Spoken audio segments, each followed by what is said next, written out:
Alors on va voir rapidement pourquoi l'exponentielle et le logarithme sont inverses. Si vous le définissez comme ça, alors évidemment ils sont inverses. Mais si vous définissez l'exponentielle et le logarithme par leur série entière, alors c'est pas tout à fait évident et on va voir que c'est connecté avec un objet assez profond.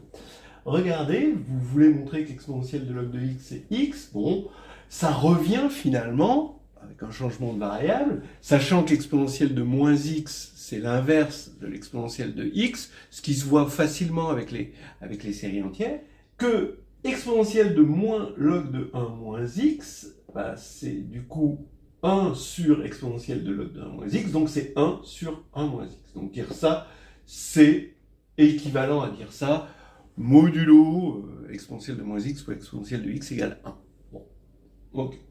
Alors maintenant, ici, vous avez moins log de 1 moins x, c'est la somme pour k supérieur ou égal à 1 des xk sur k. Bon. Vous avez exponentielle de x, c'est la somme des xm sur factoriel m pour m supérieur ou égal à 0. Ok. Et vous avez 1 sur 1 moins x, ben c'est la série géométrique, c'est la somme des x puissance n pour n supérieur ou égal à 0. Ce qui veut dire que ceci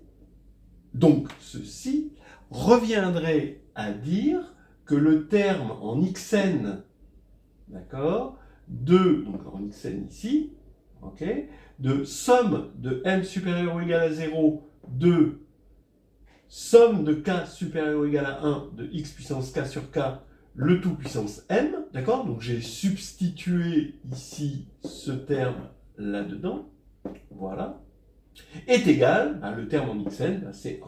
Donc ici, c'est une notation pour dire le terme en xn là-dedans. Bien. Bon, vous allez me dire, c'est un calcul? Ouais, mais quand même, c'est un gros calcul. Et puis, on va le faire avec panache, avec classe, donc avec les groupes. Le groupe Sn, et on va regarder ses classes de conjugaison. C'est-à-dire quand est-ce que deux permutations, d'accord, de n éléments, sont conjuguées. Alors, bon, vous devez le savoir. Par exemple, 1, 2, 3, je vais prendre donc la décomposition en cycle à support disjoint. Je suis dans S8, d'accord, 1, 2, 3, ensuite 4, 5, la transposition, 6, 7, et ben c'est conjugué à 6, 1, 3, 2, 4, 8, 5, d'accord, donc voilà, bon, dans S8. Pourquoi? Parce que ils sont associés à la même partition, qui est la partition 3, supérieure à 2, supérieur ou égal à 2, supérieur ou égal à 2, supérieur ou égal à 1 aussi, et c'est une partition de 8. Donc une partition, c'est une suite ordonnée, décroissante, de nombres strictement positifs, dont la somme fait justement le n en question. Donc ici, on va avoir 8 qui est égal à 3 plus 2 plus 2 plus 1. Et les partitions, ça permet de classifier les classes de conjugaison, c'est-à-dire que deux permutations sont conjuguées si, dans leur décomposition en cycle à support disjoint, elles sont associées à la même partition. Donc pour l'instant, on a vu les partitions sous la forme de lambda i, qui sont décroissants strictement positifs avec la somme n, mais on va les voir autrement. Pour calculer le cardinal d'une classe de conjugaison, associée à une partition, c'est plus intéressant de regarder combien il y a de lambda i qui sont égaux à k, et ensuite de regarder, d'appeler ça mk, et de regarder la suite des mk. Mais alors cette fois-ci, des mk, il y en a beaucoup qui valent 0, évidemment. Et on aura la somme des k égale 1 à n de mk fois k est égale à n. C'est ce qui va remplacer ceci. Parce que les lambda i, c'est juste des k avec une certaine multiplicité. Les m, c'est pour la multiplicité. Bien. Donc ici, par exemple, cette partition, au lieu de l'écrire avec des lambda, donc 3, 2, 2, 1, eh bien, on va dire M1 égale 1, M2 égale 2, M3 égale 1. Et puis M4, M5, M6, M7 jusqu'à M8, eh ben, égale 0. Voilà. Donc on aura 8 qui va être égal à 1 fois 3, plus 2 fois 2, plus 1 fois 1. Voilà. Ok. On a évidemment que les classes de conjugaison forment une partition de Sn, voilà, pour toutes les partitions, pour toutes les partitions de n. Et ici, ça nous donne que factoriel n, le cardinal de Sn, c'est la somme des cardinaux des classes de conjugaison pour toutes les partitions. Bien. Par exemple, S2, c'est 2, oui, il va y avoir une partition il y a la partition 1, 1, et puis 1 pour la partition 2, juste la partition 2.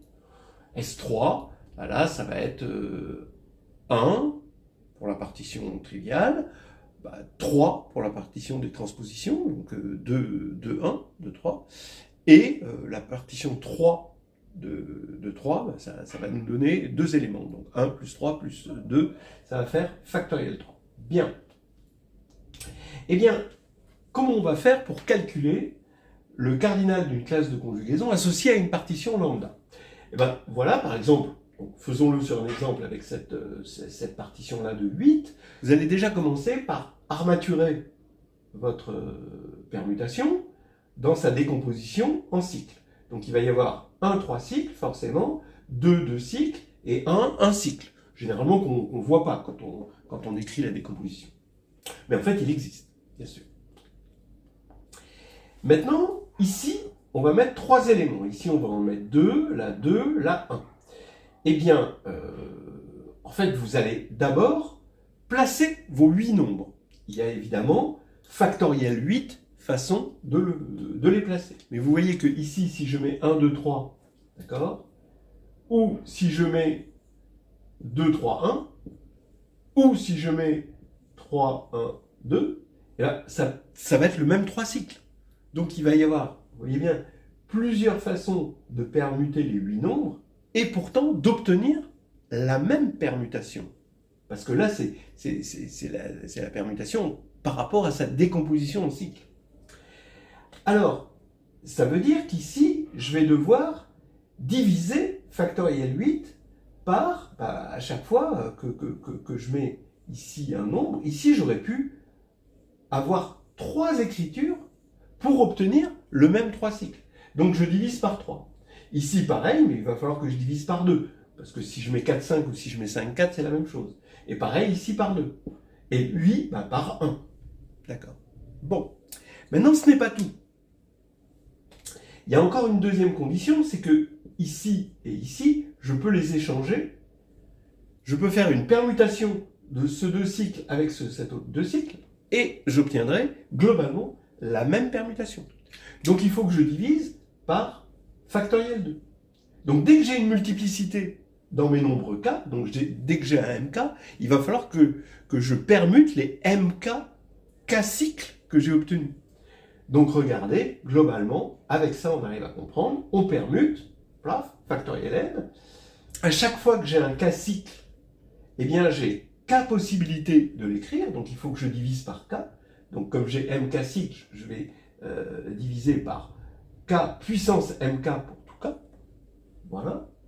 Mais en plus, à chaque fois que j'ai une multiplicité, il va falloir que je divise par le factoriel de cette multiplicité parce que je peux permuter tous les k cycles, ils sont permutables entre eux.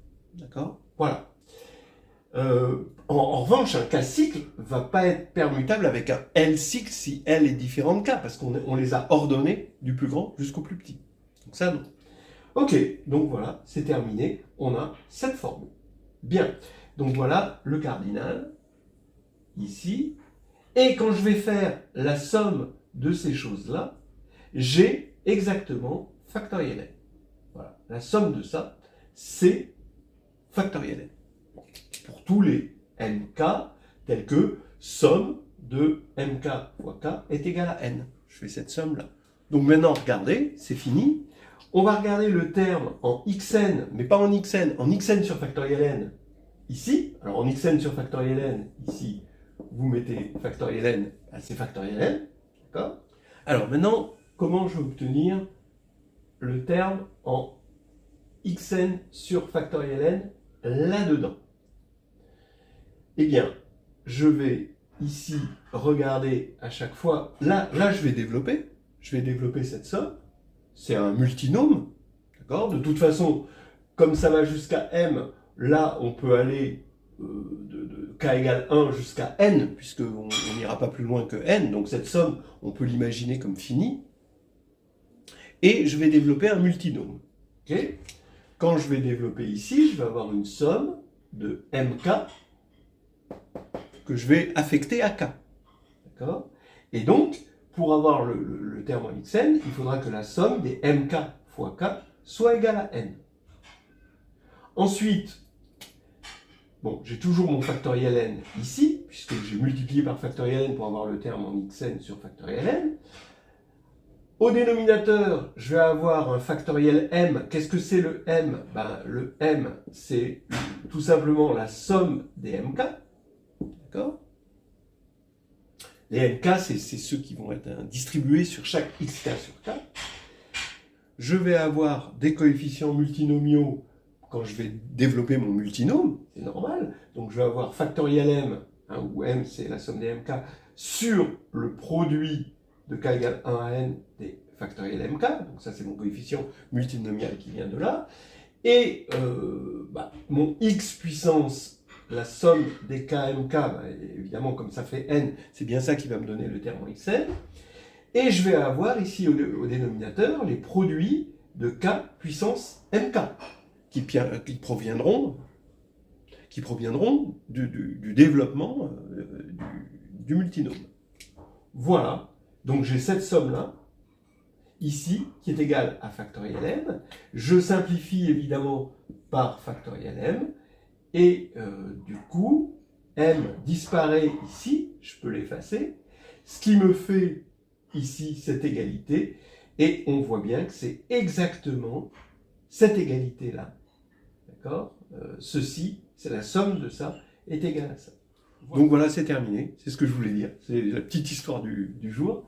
L'exponentielle de log de x égale x, si on prend l'exponentielle et le logarithme par leur définition de série entière, et ben c'est simplement la décomposition, ça se matérialise en la décomposition du groupe symétrique en classe de conjugaison.